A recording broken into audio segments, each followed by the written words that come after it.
அரசியல் ஒரு சாக்கடையும். உங்களுக்கு இவ்வளவு செல்வாக்குகளும் இருந்து நீங்கள் ஏன் இந்த அரசியலுக்கு வாரதுக்கு மெயின் காரணம்? நான் சரியான டிப்ளமேட்டிக். நிறைந்த குடம் தளம்பான்னு சொல்லுவான். வெளியே வந்து இந்த இவன் பெரிய பைத்தியாளி இல்லதான் அப்படின்னு இருக்கு. வியாபார குழு ஒன்றை நான் கொண்டு போனேன், தூதரத்தூடாக இந்தோனேஷியா அங்கு போய் இப்படி பல நாடுகளுக்கு நான் அழைத்து போயிட்டு அவர் பார்லிமெண்ட் ஒரு ஐடியா தந்திருந்தேன். அதை வைத்து நான் பல வேலைகள். உதாரணம், ஏண்ட அரசியல் தூர நோக்கு என்னன்னு கேட்டால் அந்த ஐடி கார்டு ஒன்று கிடைத்தால் அந்த ஐடி கார்டு பிரதேச சபை உறுப்பினர் ஏண்ட அரசியல் தூர நோக்கு என்னன்னு கேட்டால் அந்த ஐடி கார்டு ஒன்று கிடைத்தால் அந்த ஐடி கார்டு பிரதேச சபை உறுப்பினர் உடனே நோட்டை போட்டு செக்ரட்டரி கொடுத்து பஸ் வந்துருச்சு. அவருடைய தகப்பனார் வந்து ஃபாரூக் சார் ஓமான் நாட்டுல வெளிநாட்டு வேலை வாய்ப்பு பணியம் ஒன்று நடத்தி கொண்டு வந்தார்.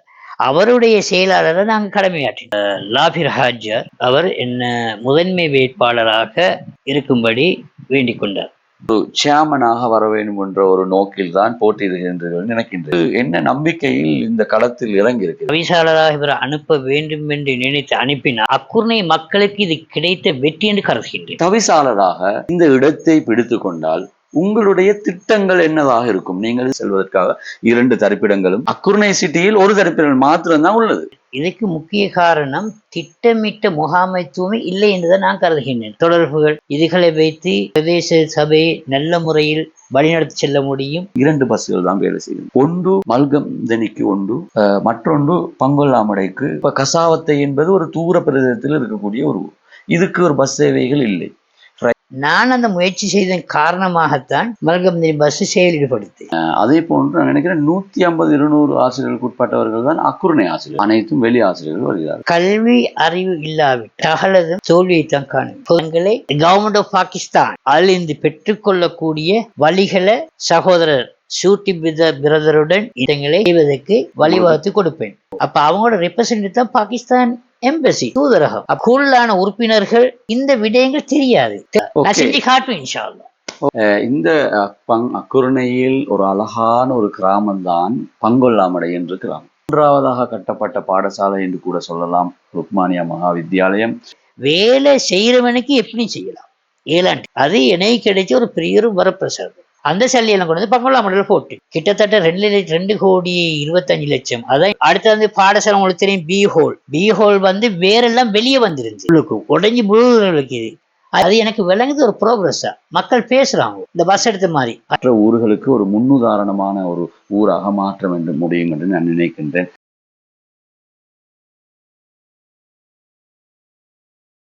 ஐக்கிய தேசிய கட்சி அக்குர்ணையின் பழமை வாய்ந்த சின்னங்களில் ஒன்று ஐக்கிய தேசிய கட்சி. ஐக்கிய தேசிய கட்சியை தான் முழு மூச்சாக தன்னகம் வைத்து கொண்டு அதற்காகவே தன்னை அர்ப்பணித்தவர்களும் பல பேர் உண்டு எமது அக்குர்ணை பிரதேசம். அதே ஐக்கிய தேசிய கட்சியில் தற்போது முதன்மை வேட்பாளராக எமது அக்குர்ணை நகரில் பிரதேச சபைக்கு போட்டியிடும் அமீடே காதர் அவர்கள். அக்குர்ணை பங்கொல்லாமடை எனும் கிராமம் ஒரு சிறந்த எழில்மிகு கிராமமாகும். இந்த கிராமத்தை கட்டி எழுப்புவதற்காக வேண்டி துணிச்சலோடும் ஆர்வத்தோடும் இம்முறை 2025ஆம் ஆண்டு உள்ளூராட்சி மன்ற தேர்தலுக்காக போட்டியிடுகின்றார். முதற்கண் இந்த வைஸ் மீடியா என்ற ஊடகத்துறை அது முகாமைத்துவ பணிப்பாளராக இருக்கும் உங்களுக்கு முதற்கண் நன்றியை தெரிவித்துக் கொள்கின்றேன். என்னை தந்தை அமித் வைத்தியர், மர்ஹூம் அமித் வைத்தியர் பொதுவாக செல்வாங்க சிங்கள மக்கள் கூட விதமாகத்தியான் 100%-98% ஐக்கிய தேசிய கோட்டையாக இருந்து வந்து பங்கொல்லாமட வட்டார், அதாவது மல்கம்தனிய ரத்துக்கோக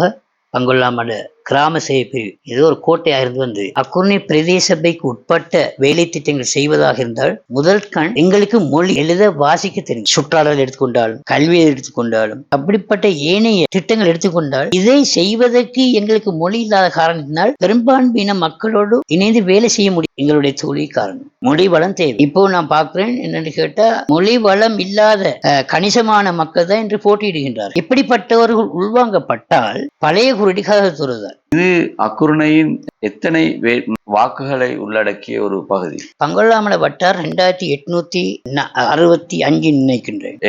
கடந்த கால வாழ்க்கையில் நீங்கள் என்னென்ன விடயங்களை கடந்து வந்தீர்கள்? வெளிநாடுகளுக்கு போய் வெளிநாட்டு வேலை வாய்ப்புகளுடன் ஒன்று சேர்ந்து அதை வழிநடத்துவதற்கு பல சந்தர்ப்பங்கள் கிட்டத்தட்ட நான் ஒரு 32 நாடுகளுக்கு நான் சமூகம் அளித்திருக்கின்றேன். நான் as a overseas man power கன்சல்டனாக என்னை பயன் பண்ணி இன்டர்வியூஸ்கெல்லாம் நான் ஒவ்வொரு நாடுகள் அது இப்பவும் தொடர்ந்து கொண்டு இருக்கிறது. இல்ல அதை நான் நிறுத்திவிட்டேன். சரியா, ஸ்ரீலங்கா மண்ணில் பிறந்து கிடைத்தது அது ஒரு பெரிய ஒரு பாக்கியம். சொல்வார்கள் அரசியல் ஒரு சாக்கடையும். உங்களுக்கு இவ்வளவு செல்வாக்குகளும் இருந்து நீங்கள் ஏன் இந்த அரசியலுக்கு வாரதுக்கு மெயின் காரணம் என்ன? நான் ஒரு பிரதேச சபை மெம்பரா இருந்தேன். அதன் கிடைக்க அடையாள அட்டை, அதாவது ஐடென்டி கார்டு, அதுல பொறுமதி யாருக்கும் தெரியாது. நாங்கள் மக்களால் தெரிவு செய்யப்பட்ட அங்கத்தவர்கள் நிறைய வேலை செய்யலாம். எனக்கு ஒரு நம்பிக்கை ஒன்று இருக்குது. நான் சரியான டிப்ளமேட்டிக், அதாவது வியாபாரிகளை ஊக்குவிக்கிறதுக்காகவும் அடுத்தது இரு நாடுகளுக்கு இடையில ஒற்றுமைகள் வளர்ப்பதற்கும் தூதரகங்கள் ஊடாக பல நிகழ்ச்சி நிரல்களை நான் செய்துள்ளேன். இந்த நாட்டில் கண்டியில் செய்தேன். அது போதாம ஈஸ்டர்ன் ப்ராவின்ஸ்ல அம்பாறை, மட்டக்களப்பு, பாசிக்குடா, அது போன்று கொழும்பு, இப்படி பல பாகங்களில் நீங்கள் மாத்திரம் செல்வீர்களா அல்லது வெளிநாடுகளிலிருந்தும் சில உறுப்பினர்கள் அதுக்கு வருவார்களா, விஜயம் பண்ணுவார்கள்? நிச்சயமாக. நான் எம்பசியோட தொடர்பு வைத்தது பிறகு அந்த ப்ரோக்ராம் செய்யும் பொழுது தூதுவர் என்ன செய்வார், என்ன அப்பாயிண்ட் பண்ணுவாரு, அவரோட கோஆர்டினேட்டரா, அதாவது on behalf Sri Lankan business partners பொறுப்பாக இருக்கிற ஒரு டிப்ளமேட்டிக் வருவாரு. அதே சந்தர்ப்பத்தில் வெளிநாட்டிலிருந்து வர்த்தக மினிஸ்ட்ரியிலிருந்தும் வந்த வரலாறுகளும் இருக்கின்றது.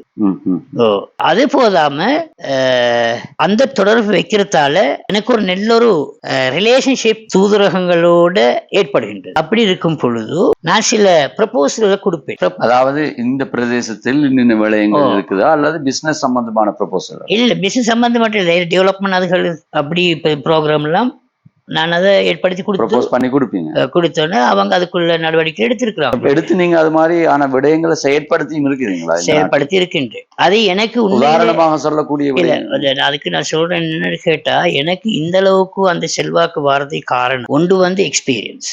நிறைந்த குடம் தலம்பான்னு சொல்லுவாங்க. அப்ப நான் இப்ப ஒவ்வொரு இடத்துல பேசினோட பேசிட்டு வெளியே இந்த இவன் பெரிய பைத்தியாளி இல்லதான் அப்படின்னு இருக்குது. ஏன்னா உங்களுக்கு இவ்வளவு செல்வாக்குகள் இருக்குது தானே, நீங்கள் இந்த மாதிரியான வெளிநாட்டு தொடர்புகளோடு வைத்து பல வியாபார பங்குதாரர்களாக ஆகி பல சிறந்த நிலைகளுக்கு போகலாம். நான் சிறந்த வியாபாரிகளை அறிமுகப்படுத்தி கொடுத்தது காரணத்தினால இந்த நியாயமான மக்கள் வெளிநாட்டு இறக்குமதி செய்கின்றார், அதே போது ஏற்றுமதி செய்கின்றார்கள். வியாபார குழு ஒன்றை நான் கொண்டு போனேன் தூதரத்தூடாக இந்தோனேஷியா. அங்கு போய் ஜகார்த்தாவில் நடைபெற்றது அந்த எக்ஸிபிஷன். அதே அங்குள்ள பார்ட்னர் நான் அறிமுகப்படுத்தவும், அவரு பந்து செல்ற சிட்டி ஒரு 3வது பயணம் போகணும்.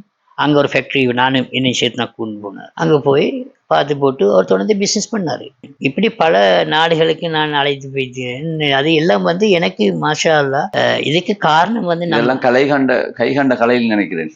நிச்சயமாக நாரசபை மேயர் நாரபிதா ஹில்மி கரீம் எல்லா இடத்தையும் என்ன கூண்டு போனாரு. என் கெப்பாசிட்டியை பார்த்து, என் ஆக்டிவிட்டிஸை பார்த்து அவர் என்ன எல்லா இடத்தையும் கூண்டு போய்த்து இஸ் மை பர்சனல் செக்ரட்டரின்னு சொல்லுவார். அது எனக்கு கிடைச்ச ஒரு பெரிய ஒரு வரப்பிரசாதம். எனக்கு முஸ்லீம் மீடியா கோஆர்டினேட்டர் பதவி ஒன்று தந்தார். நான் ஒரு 6 மாசம் வேலை செஞ்சு அபிவிருத்தி சங்க தலைவர் எங்களுடைய குணத்திலக்க ராஜபக்ச அவர் அப்பாயின்மெண்ட் தந்தார் முஸ்லிம்களுடைய கோஆர்டினேட்டராக. அந்த சந்தர்ப்பம் பெரிய ஒரு மாற்றத்தை பங்குள்ளாமடை மட்டுமில்ல ஏனைய பகுதிகளிலும் தாக்கம் செலுத்தியது. காரணம், அவர் பார்லிமெண்ட் ஒரு ஐடியா தந்திருந்தார். அதை வைத்து நான் பல வேலைகள், உதாரணமா சொல்ல போனால் அது இந்த ஜமியத்துலமா கலாச்சார மண்டபம், அந்த இடத்துக்கு டிரான்ஸ்ஃபார்மர் தேவை. டிரான்ஸ்ஃபார்மர் எடுக்கிறது இலகுவாக சாதாரண கரண்ட்களை பெற்றுக்கொள்வது, மின்சாரத்தை பெற்றுக்கொள்வது போல இல்லை. அதே போல அல்ஹம்துலில்லாஹ் அந்த எப்ரூவலை 2 மாசத்துக்கு எடுத்து இப்ப டிரான்ஸ்ஃபார்மர் இப்ப 6-7 மாசம் போய் டிரான்ஸ்ஃபார்மர் சேர்றதுக்கு அதையும் அது கிட்டத்தட்ட ஒரு 85-90 லட்சம் வந்தது. 71 லட்சத்தை செஞ்சு கொடுத்து ஒரு பெரிய ஒரு முயற்சியான ஒரு வேலை. மண்ண புத்தளத்துல ஒரு இந்த இறால் பண்ணை உண்டு. அப்ப மின்சாரம் பெற்றுக்கொள்ள கஷ்டப்பட்டு இருந்தாங்க. அப்ப எங்க வச்சு சொல்றாரு நாங்க 2 நாள் ஆஸ்திரேலியாவில் இருக்கும் பொழுது சொல்றாரு. அதே போல நான் அதை செஞ்சாருன்னு சொல்லி அல்ஹம்துலில்லாஹ் அதையும் செஞ்சு. அது மட்டும் இல்லை, ஏண்ட அரசியல் தூர நோக்கு என்னன்னு கேட்டால், அந்த ஐடி கார்டு ஒன்று கிடைத்தால் அந்த ஐடி கார்டு பிரதேச சபை உறுப்பினர் தன்னுடைய ஊருக்கு மாத்திரமல்ல பகுதிக்கு இந்த நாட்டுடைய என்ன வேலைகள் செய்யலாமோ அவ்வளவு வேலையும் செய்யறதுக்கு நீங்கள் துணிந்தவர். உங்களுக்கு ஒரு பிரச்சனையும் எனக்கு மொழி பிரச்சனையே இல்லை. எனக்கு மொழி பிரச்சனையும் இல்லை. அடுத்து மக்களுடைய உறவை ஏற்படுத்தி கொள்வதும் பிரச்சனை இல்லை. எங்களுக்கு கொழும்புக்கு ஒரு அளவத்து கோட்டையிலிருந்து ஒரு பஸ்ஸை பெற்று தருங்க. கேன்சர் புற்றுநோய் நோயாளிகள் நிறைய இருக்கிறாங்க. எங்க கிளம்பு மாரகமைக்கு பஸ் போடுறதுக்காக என்ன போக்குவரத்து கஷ்டம் மந்திரித்துமா புழுவன்னா புடி பஸ்ஸை இடத்தம் புழுவ மினிசிக்கன்னு இடத்தம் ஹெக்கியா ஆகுது. அதே போல் நான் சின்ன வந்து லெட்டர் ஹெட கேட்டு கடிதம் ஒன்று கேட்கிறேன் ஓயா ஓனவத்தி இல்லையாக நின்று சொன்னார். அப்ப சரத்தேக்க நாயிட்டா போய் கொண்டு கொடுத்தேன். சரத்தேக்க நாய்க்கும் எனக்கும் நல்ல ஒரு ரிலேஷன் இருக்குது. அமீட் மஹத்தியாகி ஆசன நினைவே சொல்லி உடனே நோட்டை போட்டு செக்ரட்டரி கொடுத்து பஸ் வந்துருச்சு. கடைசி எந்த சொந்த பணத்தால 8,000 கொடுத்து காவனட் கொடுத்துருந்தேன். அது ஒரு வருஷம் ஓடிச்சு. அடுத்து பஸ் நின்று நான் ஹீப்பட்டிக்கு முதல் துணியில் ஓடினது. அடுத்து ஹீப்பட்டி கொண்டு வந்து ஹீப்பட்டில கொஞ்ச நாள் ஓடி நிற்கும் போது நான் எனக்கு ஆஸ்திரேலியா போகக்கூடிய சந்தர்ப்பம் வரவும் நான் நம்மளோட குடும்பத்தோடு நான் போகணும். வைத்தான் சல்லி கட்டாத காரணத்தினால அந்த பஸ் நிறுத்தப்பட்டது. அவருடைய தகப்பனார் வந்து ஃபாரூக் சார் ஓமான் நாட்டுல வெளிநாட்டு வேலை வாய்ப்பு பணியம் ஒன்று நடத்தி கொண்டு வந்தார். அவருடைய செயலாளரை நாங்க கடமையாற்றினோம். அது எத்தனையாம் ஆண்டில் ஞாபகம் இருக்கிறதா? கிட்டத்தட்ட இப்போ ஒரு 20 வருஷத்துக்கு முந்தி இருக்குன்னு நினைக்கிறேன். போட்டியிடக்கூடிய பல வேட்பாளர்களில் நீங்கள் எவ்விடத்தை பிடித்து நீங்கள் போட்டியிடுவீர்கள்? அபிவிருத்தி சங்க தலைவர் குணத்திலக்க ராஜபக்ஷ அவர்களுடைய முஸ்லிம்களுடைய இணைப்பாளராக நான் இருந்த காரணத்தினால் என்னை எங்களது அக்குர்ணை பிரதேசத்துக்கு பொறுப்பாக இருக்கும் ஐக்கிய தேசிய கட்சி அமைப்பாளர் முன்னாள் மாகாண சபை உறுப்பினர் லாபிர் ஹாஜர் அவர் என்ன முதன்மை வேட்பாளராக இருக்கும்படி வேண்டிக் கொண்டார். அனுபவங்களும் அடுத்தது மொழித்திறனும் அதன் அடிப்படையில் அவர் முதன்மை வேட்பாளராக உங்களை நியமித்திருக்கிறார். இருந்தாலும் கடந்த காலங்களில் பல போராட்டங்களை செய்து பல பேர் போட்டியிட்டு தோல்வியுற்றதும் உண்டு. பாராளுமன்றம் செல்வதற்கென போட்டியிட்டவர்களும் சில செல்வாக்குகள் பெற்ற மக்கள் செல்வாக்குகளை பெற்ற சிறந்த வேட்பாளர்களும் போட்டியிடக்கூடிய இந்த இடத்தை நீங்களும் நான் நினைக்கிறேன் ஒரு சேர்மனாக வர வேண்டும் என்ற ஒரு நோக்கில் தான் போட்டியிடுகின்றீர்கள் நினைக்கின்றேன். அந்த வகையில் அந்த இடத்தை உங்களுக்கும் பிடித்து கொள்ளலாம் என்று என்ன நம்பிக்கையில் இந்த களத்தில் இறங்கி இருக்கிறது? உண்மையிலே என்னை போன்ற ஒரு சிறந்த அனுபவம் கொண்ட வேலைகளை செய்யக்கூடிய விளங்கி அப்படியான இடத்துக்கு தவிசாளராக இவர் அனுப்ப வேண்டும் என்று நினைத்து அனுப்பினால் அல்ஹம்துலில்லாஹ் அக்குர்ணை மக்களுக்கு இது கிடைத்த வெற்றி என்று கருதுகின்றேன். ஆனா அதிகாரிகளுடன் தொடர்பு இருந்தால் வேலைகளை சாதிப்பது மிக இலகுவாயிருக்கு. நீங்கள் சொல்ல வருகிறீர்கள் அக்குர்ணைக்கு மட்டுமில்லை, நீங்கள் இப்போது போட்டியிடும் பிரதேசமாகிய பங்கொல்லாமடைக்கும் அது ஒரு என்று சொல்லலாம் என்று நான் நினைக்கிறேன். அதாவது மக்கள் என்னை கூடிய வாக்குகளை தந்து பிரதேச சபைக்கு அனுப்புவார்கள் என்று சொன்னால், அது மட்டுமின்றி என்னை தவிசாளராக கூடி எனக்கு சந்தர்ப்பம் கிடைக்கும் பட்சத்தில் எனக்கு கிடைத்த வெற்றியோ எனது குடும்பத்துக்கு கிடைத்த வெற்றியோ இல்லை, முழு பங்கொள்ளாமட மக்களின் கிடைத்த வெற்றி என்றுதான் நான் தர வேண்டும். இறைவனின் கையில் தான் அது அனைத்தும் இருக்கின்றது. இறைவன் தெரிவு செய்வர்கள் மாத்திரம்தான் எந்த இடத்தையும் இறைவன் அதுக்குரிய பதவிகளையும் ஆட்சிகளையும் இறைவன் தான் தீர்மானம் எடுக்கும். அந்த வகையில் இந்த இடத்தை சேரக்கூடிய ஒவ்வொருவருக்கும் பொறுப்புகள் நிறையவே இருக்கின்றன. இந்த நகரம் இலங்கையின் ஒரு முதன்மை மிக்க ஒரு நகரம், அனைவராலும் பேசப்படக்கூடிய ஒரு நகரம். அக்குருணை மக்கள் உண்மையிலே திறந்த மனம் கொண்டவர்கள். எந்த பகுதியில் எந்த ஒரு பிரச்சனை வந்தாலும் அதற்கு முதல் முறையாக நிற்கக்கூடியவர்கள் அக்குருணை. கண்களை பிறழும் அளவுக்கு வீடுகளை கட்டியிருப்பார்கள், பல வாகனங்களை வைத்திருப்பார்கள். இவ்வாறு அடுக்கிக் கொண்டே போகலாம். 17 சிறந்து விளங்கக்கூடிய பைத்து ஜக்காத் ஜமியத்துல் உலமா, இலங்கையிலேயே மிகவும் பேசுபொருளாக பேசப்படக்கூடிய ஆன்மீகத்துறை கல்வி பயிற்கக்கூடிய 2 மதரசாக்கள் அடிப்படை தேவைகள் நிறைவேற்றப்படாத ஒரு நகரமாக இருக்கின்ற நகரங்களோடு ஒப்பிட்டு பார்க்கும் போது அவனுடைய அமைப்பு, பாக்கின் வசதி, சுத்தம் பேணப்படாமை, பாதை ஓரங்களின் செப்பனிடா படாமையினால் கிட்டத்தட்ட இந்த டவுன் என்பது நீண்ட தூரம்.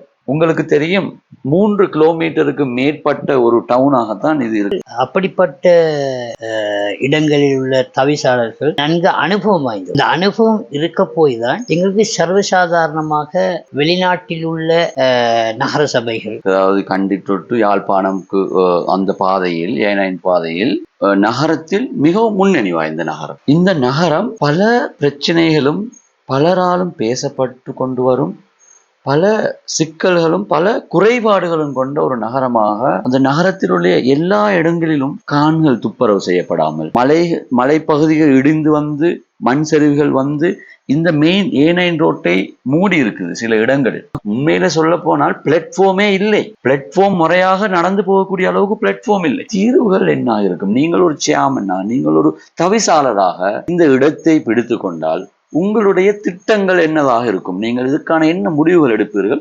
நகரங்கள் என்று சொல்லும் போது பல நகரங்களை சொல்லலாம். சிறந்த அழகான, அங்கு போனால் டூரிஸ்ட் போனால் நாங்க ஒரு ட்ரிப் கொண்டு அந்த இடத்துக்கு போனா வர எங்களுக்கு மனமிடம் கொடுக்காது. எங்கள் நகரம் மட்டும் ஏன் இவ்வாறு இருக்குது? காரணம் என்ன? திட்டங்களை சரியான முறையில் அமுல்படுத்தாத காரணத்தினால்தான் இப்படிப்பட்ட பிழைகள் நடந்து கொண்டிருக்கு. அதுக்குள்ள ட்ரைனிங்களை கிடைக்கப்பெறுமா இருக்கு. அது மட்டுமில்லை, அவ்வாறான நகரங்களையும் சிட்டிகளையும் கண்டவர்களுக்குத்தான் தெரியும் இவ்வாறு அமைக்க வேண்டும். உதாரணத்துக்கு சொல்லலாம், இலங்கையில் முன்னாள் தற்போதைய பாராளுமன்ற உறுப்பினர் காத்தாங்குடியை சேர்ந்த கௌரவ ஹிஸ்புல்லா அவர்கள் பல நாடுகளுக்கு விஜயம் சென்று கண்டு அவரும் தன்னுடைய ஊரை அப்படி உருவாக்க வேண்டும் நினைத்துதான் அவர் எட்டாங்கட்டையிலிருந்து குடுகொல்ல செல்ற இடைப்பட்ட பகுதி ஒரு அக்குருணைக்கு சிட்டிக்கு பொருத்தமான ஒரு பகுதி. எட்டாங்கட்டையில் 2 பஸ் தரிப்பிடங்களுக்கு வெளியூர்களில் வந்தால் அழகாக அமர்ந்து அவர்கள் நேரம் வரும் வரைக்கும் நின்று அமர்ந்து செல்வதற்காக 2 தரிப்பிடங்களும், அக்குருணை சிட்டியில் ஒரு தரிப்பிடம் மாத்திரம்தான் உள்ளது. நகரசபை, மாநகர சபை, அடுத்தது பிராதேச சபை, இவைகளை நாங்கள் அபிவிருத்தி செய்யணும்னு சொன்னால் நிச்சயமாக கட்டாயமாக வளர்ச்சி அடைந்த நாடுகளுடைய நகர சபை, மாநகர சபைகள் தொடர்புகளை வைத்து அவர்களுடன் நிறைய விடயங்களை கற்றுக்கொள்ள முடியும் நான் கருதுகிறேன். இந்த அனுபவம் உங்களுக்கு இருக்கின்றதா? இது அதாவது இவ்வாறான நகரங்களை பார்த்த ஒரு அழகுகளை கண்டு நீங்களும் இவ்வாறு மாற்றணும் என்ற எண்ணங்கள் உங்களுக்கு உதித்தது உண்டா? நிச்சயமாக. நல்ல ஒரு கேள்வி. எப்படியாவது பாஷையை குறைந்தது பாஷையை படிச்சுக்கணும் ஆசை இருக்கு. அந்த நாட்டுடைய பாஷை எப்படியோ படிக்கணும் ஆர்வம். அடுத்தது நான் அந்த அரசியல்வாதி சமூக சேவையாளர் அடிப்படையில சமூகத்துக்கு வேலை செய்யணும், நம்ம கிராமத்துக்கு வேலை செய்யணும், நாட்டுக்கு வேலை செய்யணும்னு சொல்ற கண்ணோட்டில் இருக்கிறார். அந்த அடிப்படையில நான் நகர சபா, மாநகர சபா இப்படி பெரிய பெரிய நிறுவனங்கள்லாம் போய் அறிமுகம் இல்லாட்டியும் அறிமுகமாய் சில விஷயங்களை கேட்பும் படிப்பேன். ஆகவே எனக்கு இது நான் நினைக்கல, எனக்கு இந்த ஒரு தவிசாளராக நான் அல்லாஹ்வுடைய நாட்டம் எப்படி இருக்குதோ சரியா, எனக்கு அது ஒரு பெரிய ஒரு காரியம் நான் நினைக்க மாட்டேன். எனக்கு இது உள்நாட்டு தொடர்புகள் இதுகளை வைத்து பிரதேச சபையை நல்ல முறையில் வழிநடத்தி செல்ல முடியும்.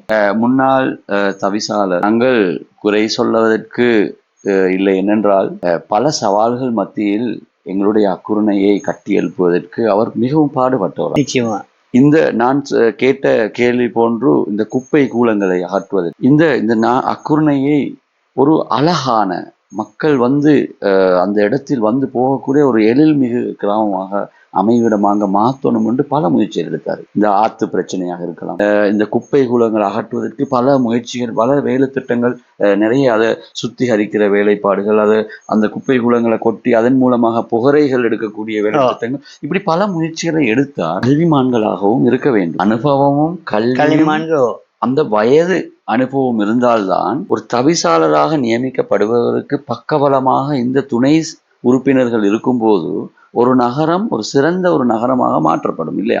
நான் நினைக்கிறேன் 45க்கு மேற்பட்ட கிராம பிரிவுகள் இருக்கு. கிட்டத்தட்ட 90 பள்ளி வாயில்கள் உள்ளடக்கப்பட்ட ஒரு அக்குருணை நகரம். இந்த வீட்டுக்கு ஒரு வாகனம் இருக்குது. அது நான் நினைக்கிறேன் 160% ஆக்கள்கிட்ட தான். ஆனால் 40% மக்கள் இருக்கிறார்கள் சாதாரண, அதாவது ஒரு நாளைக்கு 1000 ரூபாய் 1500 சம்பாதிக்கக்கூடியவர்கள். இவர்கள் 2 பிள்ளைகள் 3 பிள்ளைகளை பாடசாலைக்கு அனுப்ப வேண்டிய ஒரு சூழ்நிலை. இப்போது தற்காலத்தில் கடந்த ஒரு 3 வருடத்துக்குள்ளால் தெருவில் ஓட்டுநர்களின் விலை, அதாவது பெட்ரோல் விலை கூடியதனால் தெருவில் போக்குவரத்து செலவு மிகவும் அதிகம். எல்லா இடத்திலையும் வேலை விட்டு செல்லக்கூடியவர்கள் அவர்களால் தன்னுடைய சொந்த பணத்தை கொடுத்து ஒரு வீல் பிடிச்சு போவது சிரமமான காரியம். என்னுடைய பிள்ளைகளை பிடித்து கொண்டு நிற்பார்கள். அதை நாங்கள் கண்டும் காணாமல் போகின்றவர்களும் இருக்கின்றார்கள் வாகனத்தை. ஆனால் அரசாங்கத்தினால் அரச பஸ் சேவைகள் இன்றைக்கு அக்குருணையில் நான் நினைக்கிறேன் 2 பஸ்கள் தான் வேலை செய்யும். ஒன்று மல்கம்தனிக்கு ஒன்று,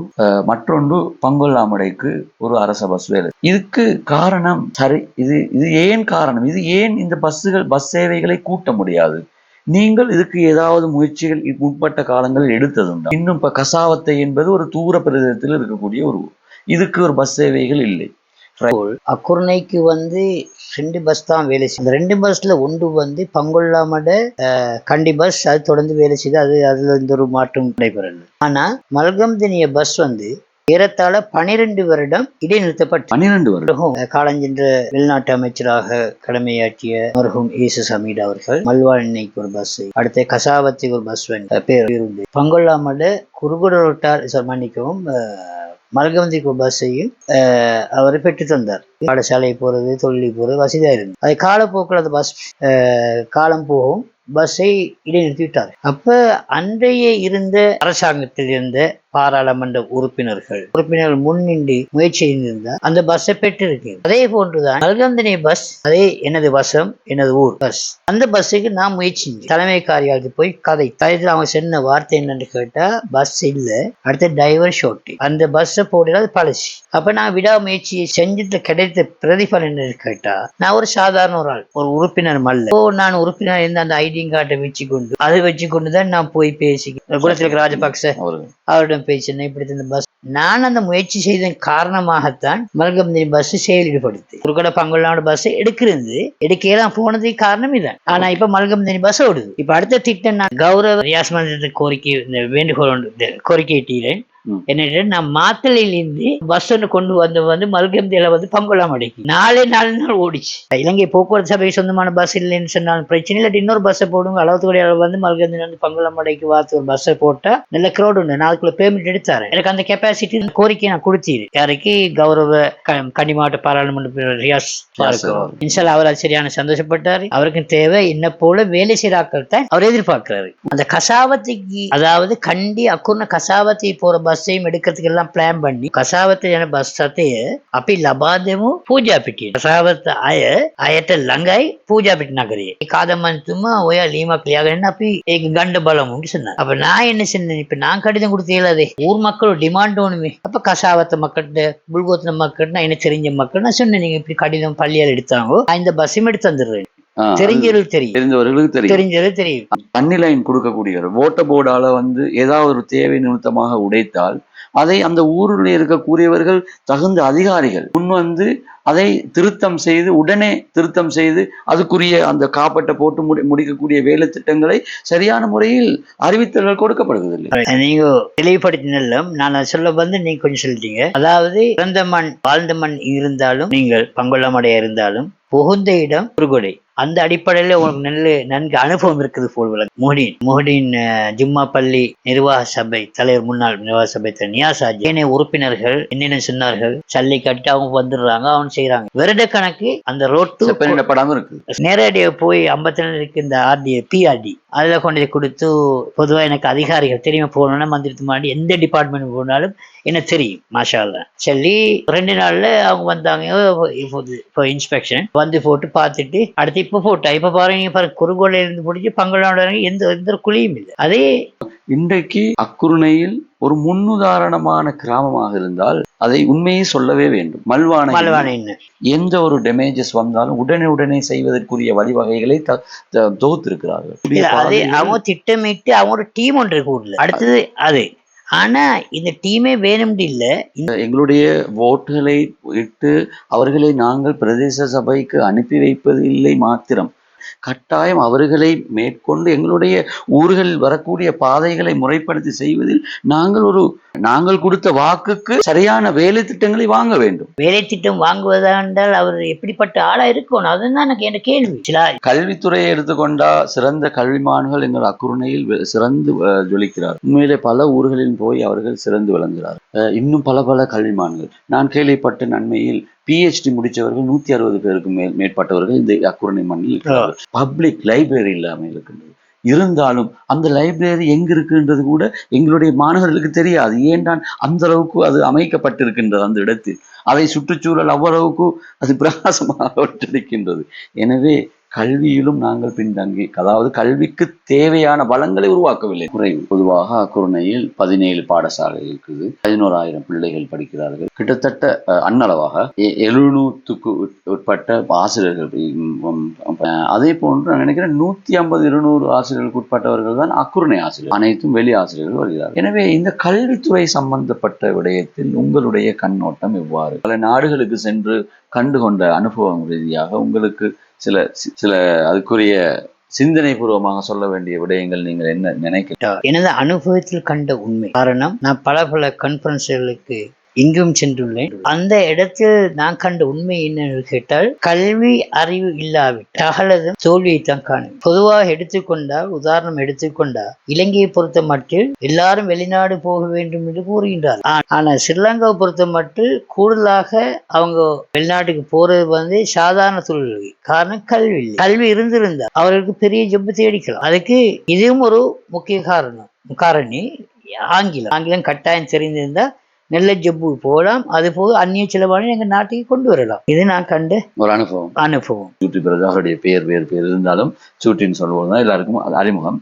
இவருடைய தலைமை கீழே பல உறுப்பினர்கள் சேர்ந்து புறநிர்மாணம் செய்தார்கள். இது வரவேற்கத்தக்க விடயம். ஆனாலும் இது அரசு செய்ய வேண்டிய ஒரு வேலை. இது போன்ற பல வேலை திட்டங்களை அரசாங்கம் செய்ய வேண்டியது, இந்த பிராதேச சபாவின் மூலமாக செய்ய வேண்டிய வேலைகள் நிறைய இருக்குது. ஆனால் இவைகள் எல்லாம் கைவிட்டு சுயமாகவே முன் வந்து செய்கிறார்கள். இதை பத்தி நீங்கள் என்ன நினைக்கிறீர்கள்? சூட்டி ஏதோ முன்னின்று இதை செய்யறாரு, அவர் குழுக்கள் செய்து இந்த காரியம் எந்த நாளும் செய்யணும் சொல்ற நம்பிக்கை வேகாது, எந்த நாளும் வேகாது. அவர் எங்கட வஹாப் சார் அதோட குறிப்பிட்ட ஆக்கள் நாங்க போனோம் என்னையும் கூப்பிட்டா, நான் செய்தி நடக்கிற இல்லை, அந்த செய்தி நடக்காது. பேஸ் ஹாஸ்பிட்டல் ஆக்குறதுக்கு முந்தி, அதாவது எங்க கெஹலியட்டு போறதுக்கு பேசி நாங்க போனோம். அப்ப கூப்பிடுறதுக்கு நான் சொன்னேன், சம்பந்தப்பட்ட சொன்னேன், இது நடக்க போறல. பேஸ் ஹாஸ்பிட்டல் ஆக்குறதுக்கு முந்தி, இப்ப ஹாஸ்பிட்டல பேஸ் ஹாஸ்பிட்டல் ஆக்குறதுக்கு முந்தி அதுக்கு அடிப்படை தேவை, அந்த லிஸ்ட ஃபுல்ஃபில் பண்ணணும். கேட்கல, போனோம். வஹாப் சார் வந்தார், மர்ஹூம் வஹாப் சார் வந்தார். தவிசாளராக தெரிவு செய்யப்பட்ட அதற்கான வளங்களை கவர்மெண்ட் ஆஃப் பாகிஸ்தான் அதிலிருந்து பெற்றுக்கொள்ளக்கூடிய வழிகளை சகோதரர் சூட்டி பிரதருடன் இணைந்து, அது மட்டுமின்றி அந்த வைத்தியசாலையுடைய நிர்வாகத்தில் இணைந்து அதற்கான வேலை திட்டங்களை செய்வதற்கு வழிவகுத்து கொடுப்பேன் என்று கேட்டா, இது அந்த நேரம் மர்ஹூம் ஏசி ஹமீத் அவர்கள் வேண்டுகோளுக்கு இணங்க சியாவில் அந்த பாகிஸ்தான் கவர்மெண்டால பாஸ் பண்ணி கொடுத்தது. அப்ப அவங்க பாஸ் பண்ணி கொடுத்து சும்மா வச்சுட்டு பார்க்கல, அதுல குறைபாடுகள் எல்லாம் அவங்க நீக்குவாங்க. அப்ப அவங்களோட ரெப்ரசன்டேட்டிவ் தான் பாகிஸ்தான் எம்பசி, தூதரகம். அப்ப என்ன செய்யணும், இதுக்கு பாகிஸ்தான் எம்பசிடருக்கு நாங்க எழுதணும் ரைட்டிங். இந்த இவர லிஸ்ட் எல்லாம் எடுத்து அடுப்பாடைய ஒரு பாராளுமன்ற உறுப்பினர் அவருடாக எழுதணும். ஏன்னா மக்களால் தெரிவு செய்யப்பட்டாக்கத்தான பாராளுமன்ற உறுப்பினர், மாகாண சபை உறுப்பினர்கள். அடுத்து நான் அப்படி வேலை திட்டங்கள் நாங்க செய்யறது நாங்க பேசிக்கொண்டிருக்கிறோம். அதை செய்யலாம், சாதிக்கலாம். இனி இப்ப எங்களுக்கு நடந்த பிரச்சனைன்னு கேட்டா, கூடுதலான உறுப்பினர்கள் இந்த விடயங்கள் தெரியாது. தெரிஞ்சிருந்தா நான் முந்தி செய்வாங்க, தெரியாது. நான் செஞ்சு காட்டுவேன் இன்ஷா அல்லாஹ்.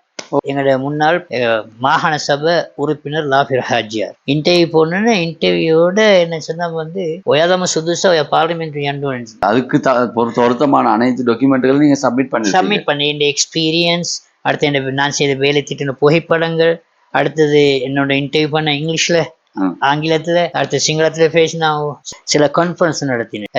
மஹாலிபி ரிச் ஹோட்டல், அடுத்து இங்க பாசிக்குடா பீச் ஹோட்டல், இப்படி ஹோட்டல்ல பெரிய ப்ரோக்ராம் நடத்தினேன். அது அக்குர்நாக்களும் பெட்டிகுலாக்களும் அப்படி எல்லா பத்தியும் வந்தோம். அதாவது என் செய்தினை கேட்டா, 2 நாட்டுக்கு இடையில தொடர்பு ஏற்படுத்தி கொடுக்குற வர்த்தகம், அதே போல எங்கட இரு நாடுகளுக்கு இடையில, சம்பந்தப்பட்ட நாடுகளுக்கு இடையில அந்த ஒத்துமை வழக்கு கூர்மனை இந்தோனேஷியாவுக்கு.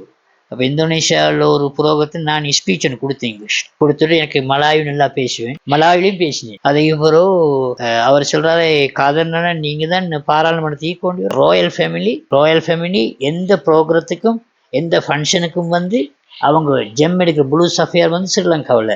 எங்களுக்கு அது சரியான சந்தோஷமா இருந்தது. அதுக்காக தார கிஃப்ட் சொல்லி இது மாதிரி சஃபாரி கிட்ட வாங்கி தந்தார். இப்படி நான் பல சாதனைகளை வெளியே இது உங்களுக்கு உங்களுடைய வாழ்க்கை குடும்பத்தோடு வெளிநாட்டில் இருக்கக்கூடிய வாய்ப்புகள் கிடைத்தும், இது அனைத்தையும் துறந்து நீங்கள் இங்கு சேவைகள் செய்து கொண்டு உங்களுடைய வாழ்க்கையை ஒரு என்ஜாய்மெண்டா கழிப்பது என்பது நான் நினைக்கிறேன் உங்களுடைய இது ஒரு பொழுது, அதாவது உங்களுக்கு ஒரு ஆசையாகவும் இருக்கிறது போல.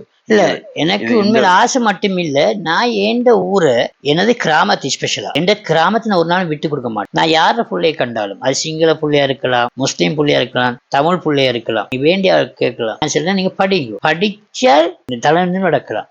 இந்த அக்குரணையில் ஒரு அழகான ஒரு கிராமம்தான் பங்கொல்லாமடை என்று கிராமம். உண்மையில் பங்கொல்லாமடையில் அனைத்து வசதிகளையும் படைத்த ஒரு ஊர். அதாவது கடந்த காலங்களில் நிறைய பேர் பங்கொல்லாமடையை விட்டு வெளி ஊர்களுக்கு போனாலும் தற்போது பங்கொல்லாமடையை தேடி வரக்கூடியவர்கள் கூடிக்கொண்டிருக்கக்கூடிய ஒரு பகுதி.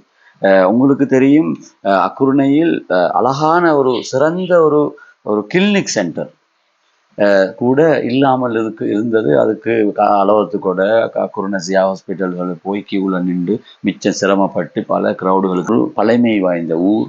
இந்த ஊரில் ஒரு அக்குரணையிலேயே மூன்றாவதாக கட்டப்பட்ட பாடசாலை என்று கூட சொல்லலாம் ருக்மானியா மகா வித்தியாலயம். பல ஊர்களில் இருந்து ஒன்றிணைந்து ஒரு ஒற்றுமையான இருக்கக்கூடிய ஒரு ஊர்னு கூட சொல்லலாம். அதே மாதிரி வாலிபர்களாக இருக்கலாம், எல்லாரும் ஒன்றோடு இணைந்து பல வேலை திட்டங்களை ஒற்றுமையாக செய்து கொண்டு போகிறார்கள். இந்த பங்கொல்லாமடை அழகிய கிராமத்துக்கு என்னென்ன வேலை திட்டங்கள், குறிப்பாக முக்கியமான வேலைகள் எதிர்களை செய்திருக்கிறது என்று சுருக்கமாக சொல்ல முடியும்? ஞாபகம் தாய் செய் நிலையம். அப்போது எங்களோட சகோதரரை சேர்ந்து மக்கள் ஒரு இடத்தை தேடி கொடுத்தாங்கோ. அதே எங்களோட இல்லத்துக்கு முன்பகுதி. சரி, அப்போ நான் அந்த பிரச்சனை வரவும் எங்களோட மக்கள், எங்களோட தாய்மார்கள் குழந்தைகளோட ஒரு கோஷ்டியினர் அங்கே போய் எங்கள் துணிலை போனாங்க, ஒரு கோஷ்டினர் கொணக்கலக்கலை போனாங்க, அடுத்தது ஒரு கோஷ்டினர் அளவத்து கூட போனாங்க. அப்போ என்ன காதல் தம்பி, காதல் நானா, காதல் மகன், எப்படியாவது ஒரு ஹாஸ்பிட்டல் எடுத்து அப்போ நான் பிரதேச சபையில் இருக்கிறேன், அதை நீங்கள் அதை கட்டாயம் செஞ்சு கொடுக்கத்தான்னு சொல்லி அவங்க ஆமோதிக்கிறது, நான் பிரேரிக்கும். அப்போ அதே பிறகு அந்த ஆமோதிச்சது பிறகு அந்த மினிட் அனுப்பணும் எழுதிப்படுறதானே. அப்போ அதை நாங்கள் ரிக்வஸ்ட்டை வச்ச சபாபதியோடு நாங்கள் ரிக்வஸ்ட்டை வச்சோம். முன்னாள் இருந்த மாகாண சபை உறுப்பினர் சட்டத்தரணி சுனிதா அமர்த்துங்க. அப்போ அவர் என்னோட மிச்சம் க்ளோஸ். அப்படி போது 2 வருஷத்துல நான் ஒரே கரைச்சல் தெரியும் தான். நான் ஒன்று இறங்கினால் அதை போராடி கொண்டுப்பேன். அப்போ அல்ஹம்துலில்லாஹ் அவரும் அதுக்கு மாதிரி அதை பாஸ் பண்ணார். 75 லட்சம் 755 மில்லியன் அவர் பாஸ் பண்ணி தந்தார். அதில் ஒன்று தான் இது. எனக்கு ஒரு சந்தோஷமான செய்தி என்னன்னு கேட்டால், அண்ணன் தவிசாளராக இருந்தவர் எங்களோட முன்னாள் இப்போ கனடா வழிகிறாரு சிம்சான் சகோதரர், அவர் ஊரில் கூட அந்த நேரம் ஒரு கிளினிக் சென்டரில் கசாவத்து மக்கள் எல்லாம் இங்கே போனாங்க, பூஜா பெட்டி ஒரு கோஷ்டினர் அக்குனே போனாங்க. பெருமையாக கூறி மக்கள் மத்தியில் பிரபல்யம் அடைய பார்க்கல. அதாவது நான் சொல்கிற வேலை செய்கிறவனுக்கு எப்படி செய்யலாம் ஏலாண்டி, அது எனக்கு கிடைச்ச ஒரு பெரிய ஒரு வரப்பிரசாதம். சும்மா சிந்திச்சு பாருங்கள், மகரகம டிப்போலிந்து ஒரு பஸ்ஸை, அதையும் அக்குறம் டவுன் இல்லை, அக்குறம் நகரத்தில் இல்லை, அதாவது பங்குள்ளாமட பஸ்ஸால தரத்தி நிட்டு மறுநாள் காலையில போறேன்னு சொன்னா, அப்ப இந்த டிப்போவுக்கு சொந்தமானதும் இல்லை. மாஷா அல்லா எனக்கு செய்யக்கூடிய ஆற்றல் இருக்குது. ஆனா எனக்கு பேக் பண்றதுக்கு ஆக்கலையும் தான் நான் மாஷா அல்லா அக்குர்னல் எல்லோரும் வேலை திட்டங்களை நான் செஞ்சு பாதை சம்பந்தப்பட்ட வேலைகள் எல்லாம் பாதைம்மா அந்த சல்லியெல்லாம் கொண்டு பங்களாமடல போட்டு கிட்டத்தட்ட 2,25,00,000. அதான் இன்னைக்கு மக்கள் ஏந்தன மக்கள் எனக்கு துவா கேட்ட வண்ணம் ஆகிக்கிறாங்க. தாப்ப மக்கள் அவங்க ஓப்பனாகவே செலுத்தாங்க. இந்த முறை கொடுத்தாங்க வாக்கு. ஏன்னா நாங்கள் அந்த ரோட்டில் நடந்து போறோம். இன்றைக்கு கல்யாணம் பேசினால் தாப்பகமைக்கு கல்யாணம் பேசினா பார்த்தா பொண்ணை விருப்பம், மாப்பிள்ளை. அதே மாதிரி ஹேந்தனைக்கு வந்தால் அங்கேயும் அதே விருப்பம். ஆனா கோணத்தை புறக்கவன் சொல்ற போக்குவரத்து ஆசிரியர். இப்ப இன்றைக்கு மக்கள் எந்த நேரம் நடந்து போனதுக்கு என்ன துவா கேட்கிறோம். ஹேந்தன்னு அந்த ரோட்ல தண்ணி நீர் கொடுக்கறதுக்கு அந்த கான் வெட்டி போட்டு போயிட்டாங்க. இவனு கண்டிஷன் என்னன்னு கேட்டா, ஒரு கான் ஒன்று வெட்டின்னு சொன்னால் ஒன்றையும் மூடிட்டு செஞ்சு மூடிட்டு போயிடணும். அப்படின்னு அந்த மஞ்சள் பட்டி இருக்குது அது வச்சுட்டு போகணும். அப்ப எங்கட மக்களுக்கு தெரியாதானே, அவன் கணக்கெடுக்கு இல்லை. இது போன்ற எத்தனையோ ஊர்களிலும் இப்போதையும் இருக்குது. ஆனா இது மட்டும் இல்லை, கராம்புத்து ரோட், அடுத்து பங்களாமன் ரோட், சகலதை நான் செஞ்சு முடிச்சிட்டேன். அது போதாம இதே நீங்க விலையும் கொள்ளணும். மல்கம்ல ஒரு வீட்டுல வெளியே கான் வெடியில போட்டு போயிட்டான். கான் உடைக்கிறது வீடு வெடிச்சு ஏற்றுக்கொள்ளல. எனக்கிட்ட சொன்னாங்க, எனக்கு கால் பண்ணி சொன்னாங்க. சரி, நான் அது சம்பந்தப்பட்ட அதிகாரியோட பேசி கீசி ஒரு 2 மாசம் ஓடினேன். ஓடி 2,35,000 நஷ்டீடு எடுத்து கொடுத்து. அடுத்து பாடசாலை உங்களுக்கு தெரியும், பி ஹோல் வேறெல்லாம் வெளியே வந்துருந்து உடஞ்சி முழுவதுக்கு. இது அது நான் 2-3 பேர் அனுசரணையோட அதை ஃபுல்லா செஞ்சு மேடையும் செஞ்சு கொடுத்தேன். அப்படியோ அந்த பில்டிங் எப்படி வந்துன்னு கேட்டா, அதாவது நாங்க டீமாவும் போனோம், சரத்தேக்கனாயிட்டு போய் சொன்னோம். ஒய்ஃபும் அவன் ஒய்ஃப் அந்த பிரின்சிபல் இருந்ததுனால அவன் போனான். போயிட்டு அப்படி இப்படி பேசி ஒரு முறை எப்படி இதுலையும் டிவிலையும் காட்டினேன். அப்ப நான் அதே பிறகு முதலமைச்சர் சொன்னேன், சார் அப்படி ඔබතුමාට එදා ඉඳලා වැඩ කරන්නේ බලන්න කොච්චර මේක කතායි அவர் இதையும் வந்து எல்லாம் சேர்ந்து பில்டிங் ஒன்று பாஸ் பண்ணிட்டோம். அதெல்லாம் உண்மையிலே எங்கட வரலாறு தான். அது மட்டும் இல்லை, அதாவது கத்துக்க வசம் இது கத்துக்க பிட்டிய கடைக்கு தான் தண்ணி வந்து நின்று அதுக்கு அங்கால வேற இல்லை. அந்நேரம் அத்தாவுள்ளதான் மினிஸ்டர். அப்ப நான் அந்நேரம் வந்து இவரை இணைப்பு செயலாளர் இருக்கிறேன். யாராவது ஹில்மி கரீமோடு ஹானரபிள் ஹில்மி கரீம். அதே மாதிரி அவரோட உதவி கொண்டு எடுத்த தண்ணி லைன் தான் கணக்கரை வந்து இது அடுத்தது வந்து அங்கிட்டு போனது மல்கந்தளிக்கு. சரியா? இதெல்லாம் எந்த முயற்சியினூடா நான் செஞ்சு முழு தண்ணியும் எடுத்து வந்த முன்னாள் இந்த பிரதேச உறுப்பினர். அது நான் எடுத்த தண்ணி பங்கொல்லாமடை பசாரங்க எடுத்த தண்ணி வரப்போய் தான் பங்கொல்லாமடை போயிடுச்சு. அது பங்கொல்லாமடை போறதுக்கு காரணம் வந்து அங்க பெண்கள் பட்ட கஷ்ட துன்பங்கள். அதுக்கிட்ட ஒரு இதொண்ட கொடுத்துருக்கு. அல்ஹம்துலில்லாஹ் வேலை இப்படி எத்தனையோ வேலை கிட்டத்தட்ட 2 கோடியே 25 லட்சம் சென்ற வருடம் மாத்திரம். இப்படி எத்தனையோ இதுகள் செல்ல போனால் இப்ப போர்டுக்கு ஸ்கூல் போர்டுக்கு வந்து தொழிலதிபர் சகோதரர் ஹரூஸ் அவர் வந்து 1,25,000 ரூபாய் என்னோட தந்தார். கிட்டத்தட்ட அது 1,85,000 ரூபாய் போன இருக்கும். மற்ற அனுசரணை எனக்கு எம்ஏ ஜமால்தீன் ஆர்ட்ஸ் அவர் மகன் என்ன சொந்தக்காரர். அப்ப அவர்கிட்ட அவர் ஒரு அமௌண்ட் தந்து நான் மற்ற அமௌண்ட்டை போட்டு அதை செஞ்சு கொடுத்தேன். பாடல் அழகுபடுத்தணும்னு சொல்லி ஆசிரியர் குலாம் தான் இடம் கேட்டது. அதை நான் தட்டத்தை நீண்டி அதை செஞ்சு கொடுத்தேன். இந்த ஊரை பொறுத்த வகையில் அதாவது இந்த பங்கொல்லாமடை மண்ணில் உதித்த வித்துக்கள் பல பேர் நாடு பூராக இருக்கிறார்கள். இவ்வாறான பல உள்ளங்கள் கொண்டவர்கள் இந்த பங்கொல்லாமடை மண்ணில் உதித்திருக்கிறார்கள். இதில் பேர் சொல்ல போனால் நிறைய பேர் சவாலை அடித்து தற்பொழுது 3 பேருக்கு சமாதான நீதி வாங்க பெற்றுக் கொடுத்தேன். அதுலயும் விசேஷமா சொல்ல போனால் என்ன பங்கொல்லாமடை லுக்மானிய மகாவித்யாலயத்தில் கடமையாற்றும் டெவலப்மெண்ட் ஆபீசர் கரீமா, மிஸ்ஸஸ் கரீமா அவருக்கு அந்த பதவி எடுத்து கொடுத்தேன். கரீமா டீச்சரை பாலிக்கா அனுப்பினோன்னு அங்க போய் அவர் சைன் பண்ணி கொடுக்கவும் அன்றைக்கு அதே நிலைமையில இந்த புல்லோர் கிட்டத்தட்ட 25 புல்லோர் அந்த புல்லோருக்கு அந்த சைன் பெருமதியாகி முன்னாள் முதலமைச்சர் கிழக்கு மாகாண முதலமைச்சர் நஜீபே மஜீத் மர்ஹூம் அவர்கிட்ட தலை அந்த நேரம் அவர்கிட்ட நான் ஒரு மீடியா கோஆர்டினேட்டரா இருக்க போய் அவர் என்ற பொறுப்பை தந்து தான் நீங்க சிங்கள இதை இந்த ப்ரோசஸ் இல்லை முப்படையும் நீங்க கொஞ்சம் கவனிங்க என்ன உங்களுக்கு சிங்களம் மேது. அப்ப அதை நல்லா பழக்கப்பட்டு அந்த அப்படி பெரிய பெரிய ஆட்கள் எனக்கு இருந்து நான் சும்மா அடிச்ச 2-3 பேர் இப்படி கலந்துரையாக்கியல நிசா அப்படி கட்டியவன்னா சொல்லி போட்டு அவங்க ஒரு 45 பேர் படையை அனுப்பினாங்க. எல்லா இடத்துக்கும் 5 ஆர்மியை போட்டு 3 பக்கம் மாத்தினாங்க. பங்கொல்லாமடை மட்டும் இல்லை, அதான் மல்கந்தனி பள்ளி, மல்கந்தனி மதரசா, அடுத்தது பங்கொல்லா மேல்பள்ளி, அடுத்தது தென்னப்பள்ளி. நான் செஞ்ச பெரிய மடத்தனாங்க இல்லை. ஏன்னா அவங்க போனதுக்கு எனக்கு ஒத்தரும் பாதுகாப்பு தர மாட்டாங்க. என்ன செஞ்சுட்டேன். சரியா? அந்த இது மாஷா அல்லா இப்ப இந்த எலெக்ஷன்ல இப்ப நான் இப்ப போட்டியிட எலெக்ஷன்ல அது எனக்கு விளங்குது ஒரு ப்ரோக்ரஸா. மக்கள் பேசுறாங்க. இந்த பஸ் எடுத்த மாதிரி 14 வருஷம் 12 வருஷம் இடைநிறுத்தி வைக்கப்பட்ட பஸ்ஸை சைனா கவர்மெண்ட்டும் தாய்வான் கண்டு கிரஷ் பண்ணி அதுதான் கொடுக்குறது. அது விருப்பம் இல்லை. அப்போ என்கிட்ட கேட்டா எனக்கு கடிதம் அனுப்பினாங்க. இது 7 மணி நான் அதுக்கு ட்ரை பண்ணா சான்ஸ் கிடைக்கல. இந்த அக்குருடையுடைய செழிப்பை நாங்கள் இன்னும் ஓங்க செய்யறதுக்கு மக்கள் கண் திறந்து பார்த்து முறையான திட்டமிட்டு பிளான் பண்ணி குடும்பமாக இருந்து சரியான முறையில் சரியான ஒரு உறுப்பினரை எங்களுடைய பிராதேச சபாவுக்கு அனுப்ப வேண்டும் என்று நாங்கள் தீர்மானம் எடுக்க வேண்டும். பல கட்சிகளிலும் 200க்கும் மேற்பட்டவர்கள் இந்த முறை போட்டியிடுகிறார்கள். கல்விமான்கள் யார் என்று தெரிவு செய்ய வேண்டும்.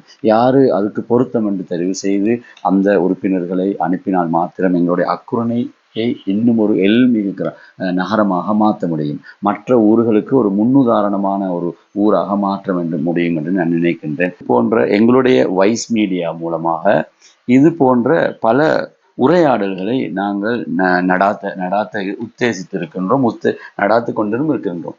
சிறந்த அனுபவசாலிகளையும் இனங்கண்டு நாங்கள் அவர்களோடு உரையாடல் செய்து மக்களுக்கு அதன் மூலமாக பல படிப்பினைகளையும் பல தெரிவுகளையும் புகட்டுகின்றோம். இதை பற்றி நீங்கள் என்ன நினைக்கின்றீர்கள்? எங்களுடைய வைஸ் மீடியாவுடைய முகாமைத்துவ பணிப்பாளராக நீங்க வந்து இப்படியான நல்ல சேவைகளை மக்கள் மத்தியிலே சமூகப்படுத்துவீர்கள் என்பது எனக்கு உண்மையிலே அது ஒரு பெரிய அதிசயமாக தான் இருக்குது. சில கற்கை நெறிகள் கலந்து கொண்டு வரத்துக்கு வழிமுறைகள் செய்து கொடுக்கணும் சொன்னால் அதை நான் செய்வதற்கு தயாராக ஏண்டா இப்படிப்பட்ட ஊடகத்துறையால் உருவாகினு சொன்னால் எங்களுடைய பிரச்சனைகளை சமூகமயப்படுத்துவது எங்கள் சமூகத்தை கட்டி எழுப்பதற்கு ஒரு பெரிய ஒரு வாய்ப்பாக இருக்கும். ஆகவே எனக்கும் இப்படி ஒரு சந்தர்ப்பத்தை உண்மையிலே நான் கூடுதலாக பாதிக்கப்பட்டிருந்தவன். காரணம் என்று கேட்டால் எனது சேவைகளை பற்றி தெரிந்தவர்கள் எந்த நேரம் பேசுவார்கள். இந்த மீடியா இந்த நேர்காணல் எனக்கு எனது வெற்றிக்கு பெரிய ஒரு துணையாக இருக்கும் என்று எதிர்பார்ப்பதோடு ஒத்துழைப்புகளையும் உதவிகளையும் செய்வதற்கு எதிர்பார்த்தனா இருக்கின்றேன். இன்ஷா அல்லாஹ் அக்குனை பிரதேச சபைக்கு தவிசாளர் அல்ல ஒரு உறுப்பினராக வந்தாலும் நகரு உங்களுக்கு உங்கள் பக்கம் இருக்கும் என்பதை திட்ட தெளிவாக கூறிக்கொள்வதோடு நீங்கள் இந்த நேர்காணல் நடத்தியதுக்கு எனது மனமார்ந்த நன்றியை தெரிவித்துக் கொள்கின்றேன். வஸ்ஸலாம். நாங்கள் நிறுத்தப்படுவதில்லை. இன்னும் தொடராக பலருடைய சிந்தனை பூர்வமான கருத்துக்களை எமது சமூகத்துக்காக நாங்கள் கொடுக்க இருக்கின்றோம். இன்ஷா அல்லாஹ் அதுக்குடைய ஒத்துழைப்பு எங்களுடைய நகரத்திலும் இருந்து பல ஊர்களிலிருந்து கிடைக்கப்பெறும் என்று நாங்கள் நினைக்கின்றோம். நம்பகமாகவும் தெளிவாகவும் நாங்கள் முறைப்படுத்தப்படுகின்றோம். நாங்கள் ஒரு குழுவாக ஒரு டீமாக இருந்து நாங்கள் செயற்படுகின்றோம். இதற்காக உங்களுடைய ஒத்துழைப்புகள் தர முடியும், நேரடியாக தொடர்பு கொள்ள முடியும். நாங்கள் உங்கள் இடத்துக்கே விஜயம் செய்து அதன் ஆக்கப்பூர்வமான கருத்துக்களையும் உங்களுடைய சிந்தனைகளையும் சமூகமயப்படுத்துவதற்கு நாங்கள் என்றும் காத்திருக்கின்றோம். எங்களுடைய இந்த நேர்காணலை நாங்கள் இத்தோடு நிறைவு செய்து கொள்கின்றோம். மீண்டும் முறை சந்திக்கும் வரை விடைபெறும் வைஸ் மீடியா அக்குரண. ஜஸாக்குமுல்லாஹ் ஹைரன்.